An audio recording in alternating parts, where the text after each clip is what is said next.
Good morning, everybody, and welcome to all of the online participants. We had really good contributions from our website viewers, and I hope that will continue. We really appreciate that. We hope that you're getting a lot out of this as well. And we remind all of you that the webcast will be archived and both the slides and a transcript of the comments will be available on the website over the next period of several months.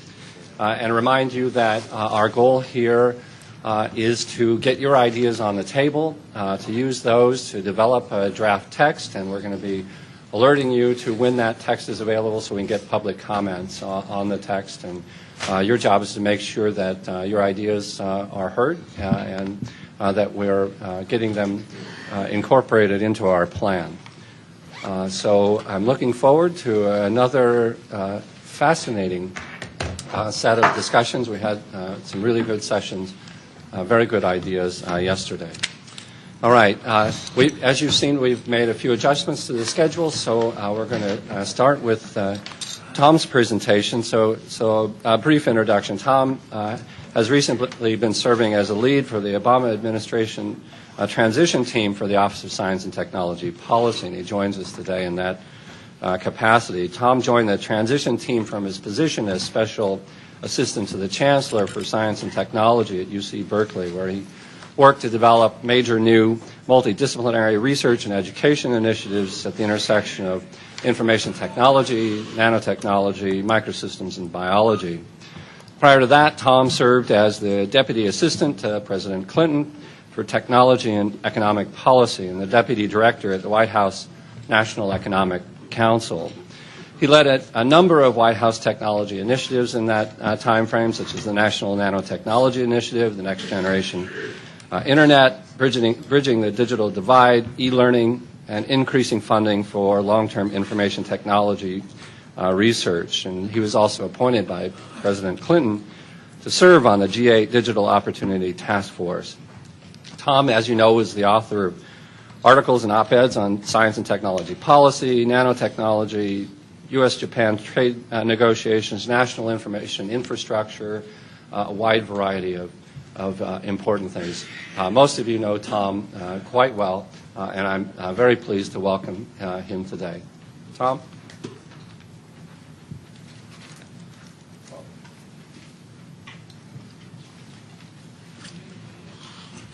Well, good morning.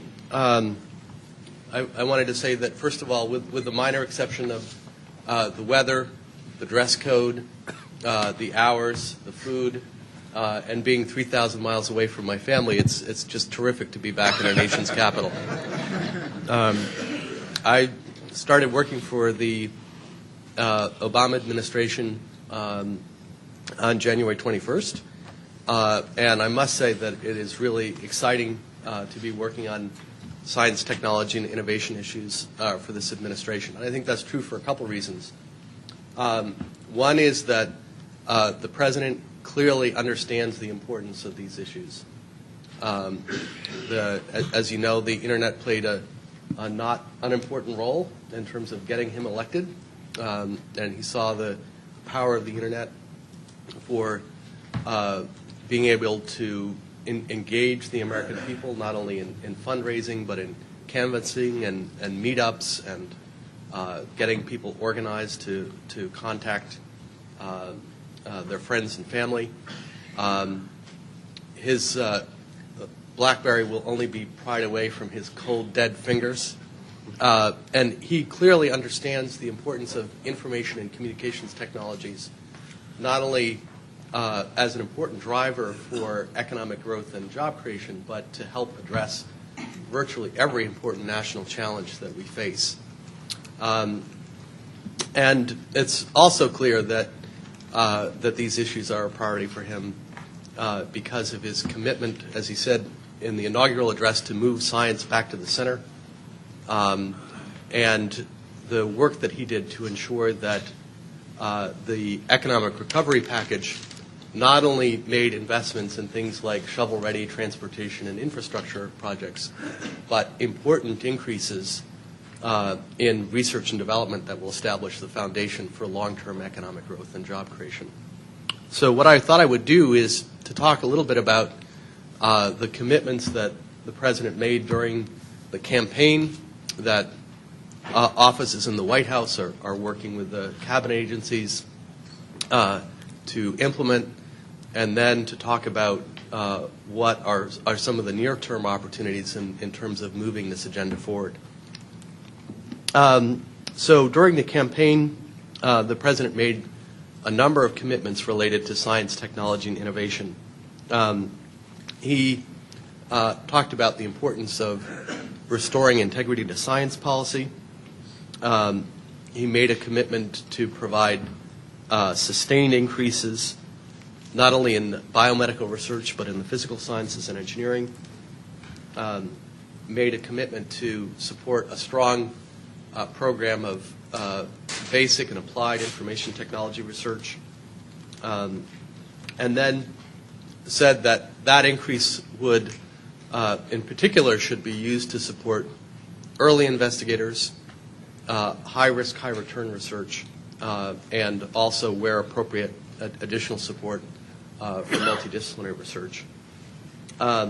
He also discussed the importance of restoring DARPA's role in supporting revolutionary research, investing in a program of cybersecurity research, and also, I think importantly, looking for ways to use information and communications technologies in areas such as health.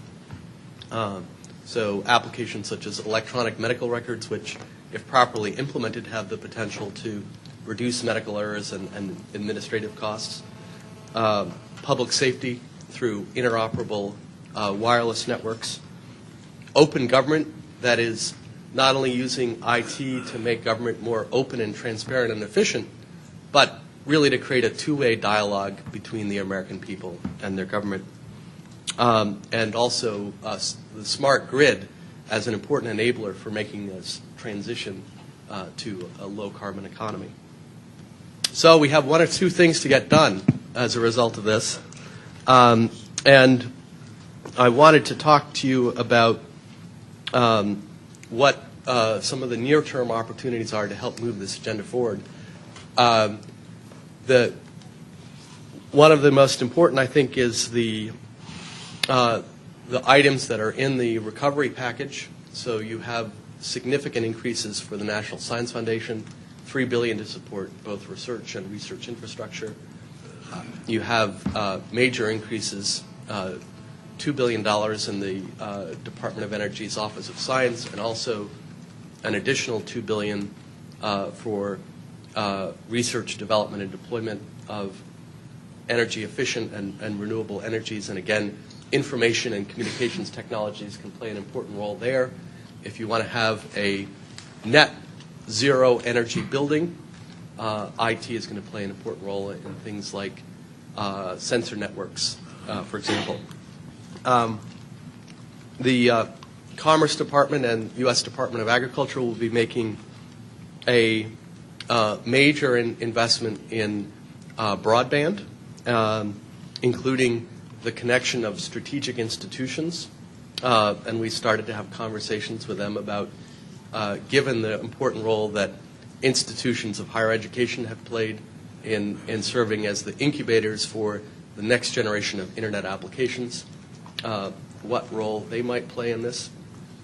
And as I mentioned, major investments in health IT, $20 billion, and also a major investment in smart grids. So I think that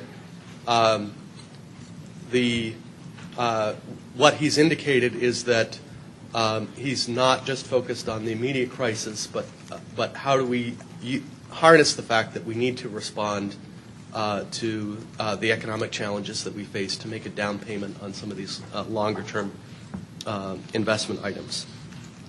The final thing that I would say is that I think this administration is going to do more for the research community, but we're going to ask more from you. And let me outline what some of those things are. First of all, I think it's very important that people in academia and industry are willing to consider a stint in government. Government is only as good as the people who serve in it. There is a lot of additional work that's going to need to get done in order to move this agenda, and I hope that people are willing to consider even if it's a temporary stint in government as opposed to becoming a lifer, that's something that you're willing to consider. The second is the type of activities that you're engaged in right now, this agenda setting. Where are we now? Where do we want to be, and how we're going to get there? So, for example, during the transition, CRA's Community Computing Consortium really stepped up to the plate and in a very short period of time produced a set of compelling white papers outlining some of the priority areas for IT investment. And Janos Stepanovic, for example, and his colleagues produced a great paper on cyber-physical systems. So those were some really fantastic ideas that helped build momentum for the notion of continuing to sustain our investment in IT research. And then finally, there are a really important set of boundary-spanning activities. So clearly, the main thing that this community needs to do is to advance the state of the art with respect to information and communications technologies, whether that is efficient programming of many core processors or cloud computing or cyber-physical systems or machine intelligence or quantum error correction. It's only this community that is going to think about the limitations of information and communications technologies and where it might and should and can be 5, 10, 20 years from now.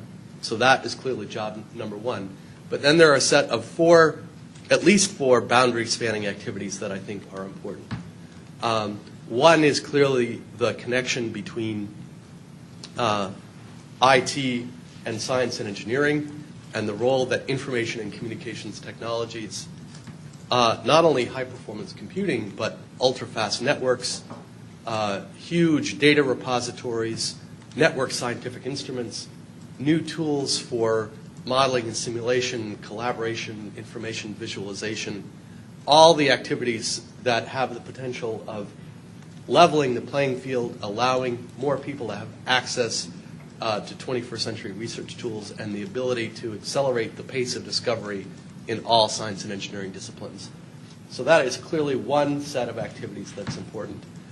The second is the linkages between information and communications technologies on the one hand and its potential to address the grand challenges of the 21st century, whether that's allowing Americans to live longer, healthier lives, addressing new threats to our national security, making this transition to a low-carbon economy, thinking about the important research problems that are at this nexus between IT and the big national imperatives that we face today.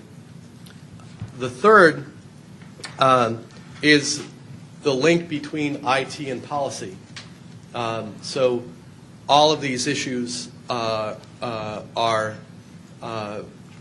of these technologies are increasingly raising lots of issues. How do we improve the security of our networks, issues related to privacy, intellectual property? How does the government, as I said earlier, use information technology not only to make government more efficient, but really to be able to create two-way dialogue between the American people and its government? And the fourth area of intersection is the link between IT and economic growth and job creation. The reason that most members of Congress support research is, at the end of the day, they think there's going to be some payoff in terms of future prosperity for the American people. And although I think the United States is relatively good at this, at creating this rich innovation ecosystem that involves our major research universities, venture capital, small companies, large companies, leading edge users, I think that there's still a lot more that we could be doing to accelerate the transition of technology from the lab to the marketplace. Example is institutions that are really supporting more collaboration between engineering schools and business schools to encourage student-led entrepreneurship, or universities like Cornell that have said, entrepreneurship is really too important to be left exclusively to the business school. It's an idea that we really have to promulgate and promote across the curriculum and across the campus. So I think that while we continue to invest in the core, we have to recognize the importance of these boundary-spanning activities in these areas of accelerating the pace of science and engineering, responding to the important national imperatives of the 21st century, making sure that public policy is made with on a lot of these really tough policy issues with appropriate input and involvement from the technical community, and working together to strengthen our national innovation ecosystem as a way of accelerating the pace at which new technologies move from the lab to the marketplace and create high-tech, high-wage jobs and establish the foundation for future prosperity. So a couple things for us all to work on, and I look forward to working with NITRD and the research community and industry to make progress on these issues over the next 4 and hopefully 8 years. Thank you very much.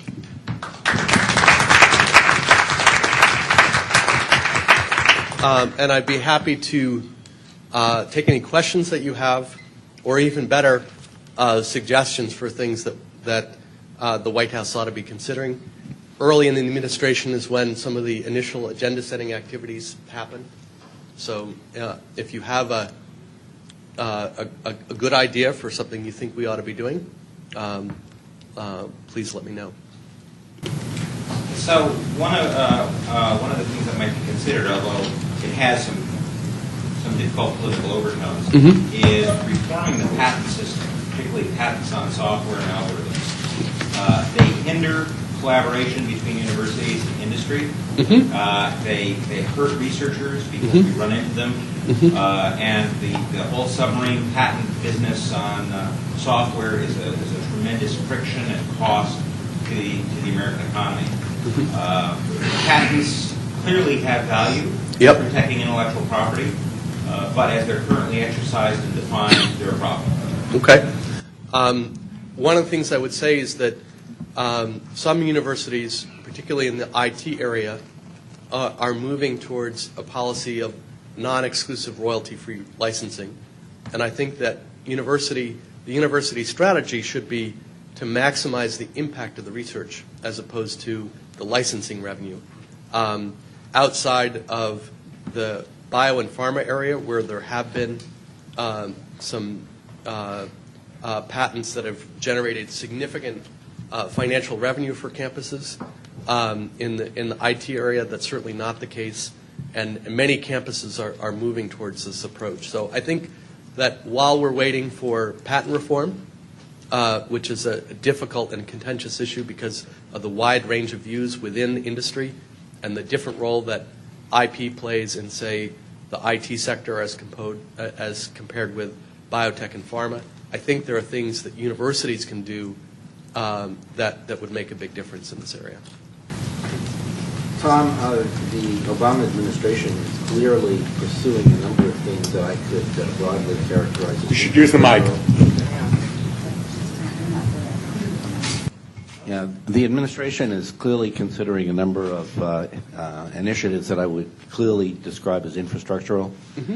Having had some experience with these things myself in the past, I can tell you that the issue of creating it is much less of a challenge than the issue of growing it, evolving it, and possibly even replacing it downstream. How do you see, I mean, we struggled with that long and hard, and with sort of 10-year revolutions in the internet along the way. Yep. How do you see that going in some of these other initiatives? Is there a plan for dealing with that? Well, I think everyone has to read the CNRI history series on infrastructure in order to be able to come to an informed conclusion on that. There's definitely a tension that the administration is having to balance between, on the one hand, the imperative to make investments right away to get the economy going again, and the fact that in the ideal world, one would want to have a national conversation about what the best strategy is to move forward in these areas like smart grid, et cetera. But I think that's an important admonition for the administration to think about these issues, and I have no doubt that we will be. But I can't tell you that we have a strategy for, the long-term evolution of the smart grid, for example.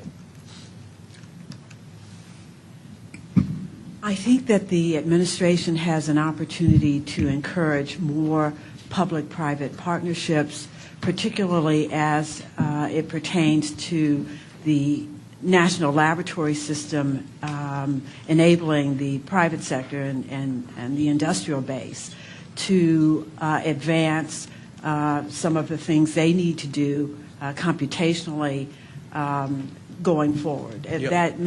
That industrial base represents a substantial part of our manufacturing capabilities, and the national laboratory system has the opportunity to help them advance their computational activities so that modeling, simulation, and analysis are more of the structure going forward. Right.